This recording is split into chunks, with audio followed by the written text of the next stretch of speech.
제가 얼마 전 올렸던 소금에 관한 영상에서 자신의 입맛에 맞게 소금을 자유롭게 먹으라는 캔베리 박사의 조언을 소개했었는데요. 한 구독자분께서 구체적인 양을 제시해야 한다는 의견을 주셨습니다. 캔베리 박사는 왜 구체적인 양을 언급하지 않고 이렇게 비과학적으로 보이는 조언을 했을까요? 오늘 영상을 통해 그 내용을 확인하시고 소금의 짠맛을 자유롭게 즐기시기 바랍니다. How much salt should you include in your diet to optimize your health? How much is too much? How much is not enough? These questions have been plaguing human medicine and nutrition for decades. What you may not know is that there's copious amounts of research showing very clearly where the sweet spot of salt intake lies, and it's nowhere near close to where the regulatory bodies and the associations who have self-charged themselves with telling you how much salt to eat or how much salt to avoid, it's nowhere close to their guidelines. I'm Dr. Ken Berry, a family physician. Let's talk about how much salt is too much, how much salt is not enough. Several health organizations recommend that you severely restrict your salt intake, so much to the point where your food is bland and yucky. One of the biggest organizations is the American Heart Association. They recommend that you just look at the salt shaker, but don't actually use it. That's how much salt they think you should get in your diet every day. But the problem is the research in no way supports their recommendation. Other regulatory bodies like the World Health Organization and the Dietary Guidelines for Americans recommend that you restrict your salt intake to the point where your diet is actually painful to eat.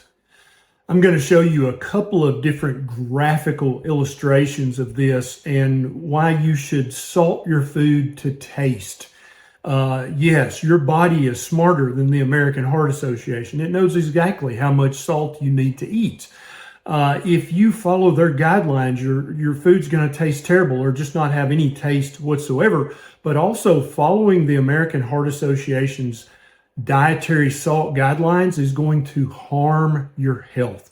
국내의 실정은 어떨까요? 한국은 WHO의 권고량을 그대로 사용합니다. 즉, 하루 나트륨 권장 섭취량은 2000mg이며 이는 소금 5g에 해당하는 양입니다. 정부는 고혈압과 같은 심혈관계 질환의 원인이 국민들의 과도한 나트륨 섭취 습관 때문이라고 판단했습니다. 그리고 2012년부터 나트륨 저감화 정책을 시행하면서 국민들에게 저염식을 할 것을 지속적으로 홍보했습니다. 그런 정책이 효과가 있었는지 우리 국민의 소금 섭취량은 지속적으로 줄어 2020년에는 2010년 대비 33%나 감소했다고 합니다. 그럼에도 아직 WHO의 권장사항보다는 높다며 계속해서 나트륨 섭취를 줄이라고 강요하고 있습니다. 하지만 이 그래프를 보면 고혈압 환자는 전혀 줄어들지 않고 꾸준한 증가세를 보이고 있습니다. 이 두 자료만 놓고 비교하면 소금 섭취량은 고혈압과 큰 상관이 없어 보이네요. In this first graphic, what we're looking at here on the left-hand side of this graph, that's your health risk.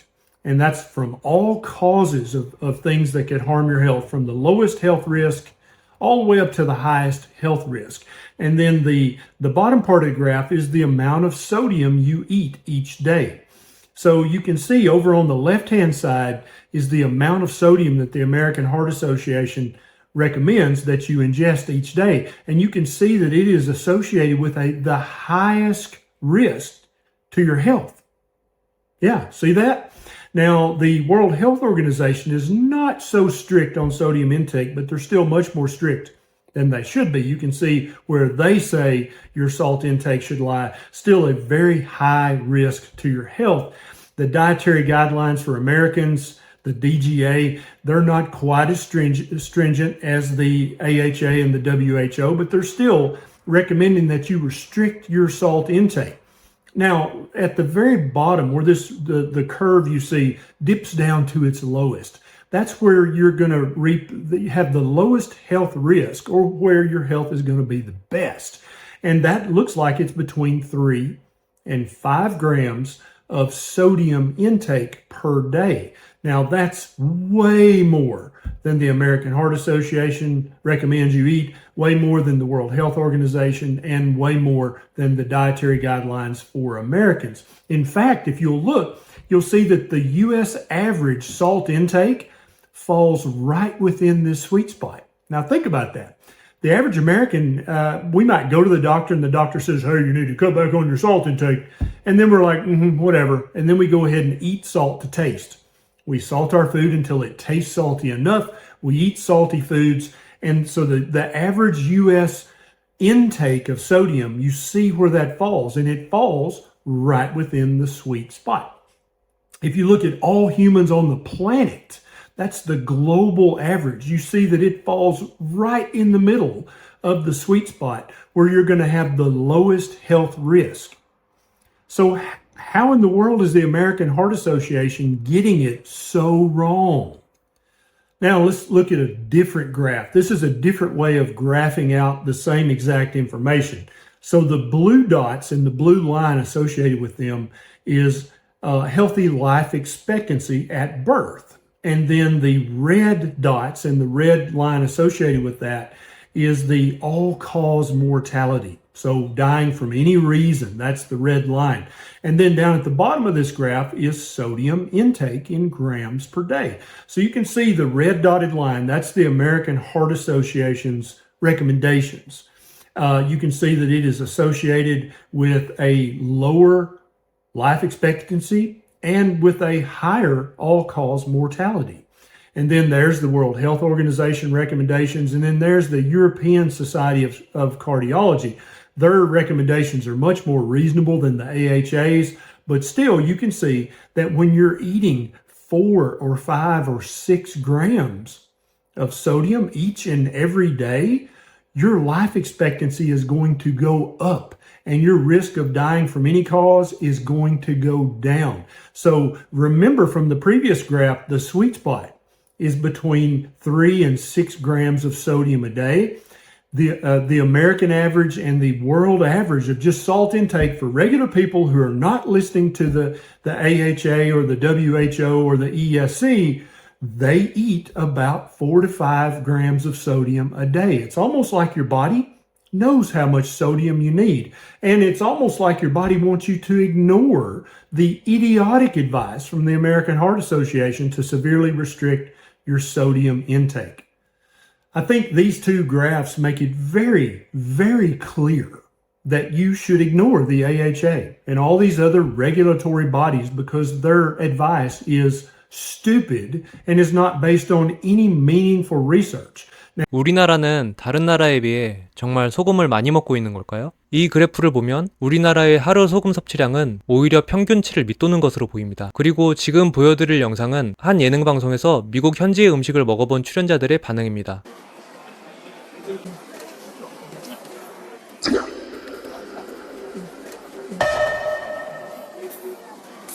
이거 이상해요. 소금이 너무 짜요. 그쵸, 많이 짜. 아니, 지금 안에 들어있는 피클도 짠맛 나는 피클이잖아요. 저도 여기 와서 느낀 게 전체적으로 좀 짭니다.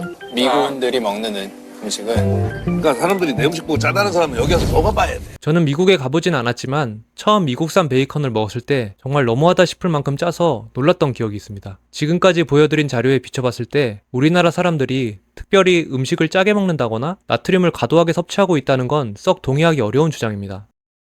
I put links to all the research down in the show notes below so you can do your own research and maybe even print out 1 or 2 of these studies and take to your doctor. And then the next time they tell you to severely restrict your salt intake, you can tell them to shut the hell up because they obviously don't know what they are talking about. Now, keep in mind all the research done that resulted in both of these charts that I've shown you was done in people eating a high carbohydrate diet full of lots of highly processed sugars and grains and vegetable oils. I have the hypothesis that if you are eating a low carbohydrate diet that's filled with real human food, a proper human diet, if you will, that you're able to eat much more salt, that basically the sweet spot where you're going to have the least mortality and the longest life expectancy and the greatest health outcomes is going to expand towards the right of both of these. And I would predict that you would see that humans are going to have exemplary health and very low rates of mortality if they're ingesting somewhere between 4 and 10 grams of sodium a day if you're eating a very low carbohydrate, proper human diet. 키토제닉 식단이나 카니보어 다이어트 같은 저탄수화물 식단을 하면 체내 수분 보유량이 줄어들게 되고 그만큼 나트륨 배출량도 많아집니다. 키토 다이어트 초기에 겪는 키토플루와 같은 부작용은 사실 염분 부족이 원인일 때가 많습니다. 또한 저탄수화물 다이어트로 인슐린 수치가 낮아지면 우리 몸은 더 많은 양의 나트륨을 배출합니다. 게다가 간헐적 단식까지 병행하면 식사를 통한 나트륨 섭취가 자연스럽게 줄어들게 됩니다. 따라서 여러분이 현재 키토 다이어트를 하고 있다면 소금 섭취량이 부족해지지 않도록 각별히 신경 써야 할 것입니다. My only other advice for you with regards to eating salt, and so my first principle is to salt your food to taste. If it doesn't taste salty enough, add more salt. If it tastes too salty, you added too much salt. Your body is hardwired to need a certain amount of salt each and every day of your life. It's also hardwired to request that amount of salt by you craving salt. My only other principle as far as ingesting salt is to eat a pristine salt that is mined from deep under the ground. Here on the North American continent, I recommend you use Redmond's real salt. Now, if you live on another continent, you need to find a real salt that is mined from deep underground that was made from a pristine ocean that's now extinct. So there is no modern pollution, there's no radiation, there's no Chernobyl or Fukushima in that ocean. That ocean was pristine and clear and beautiful and pure.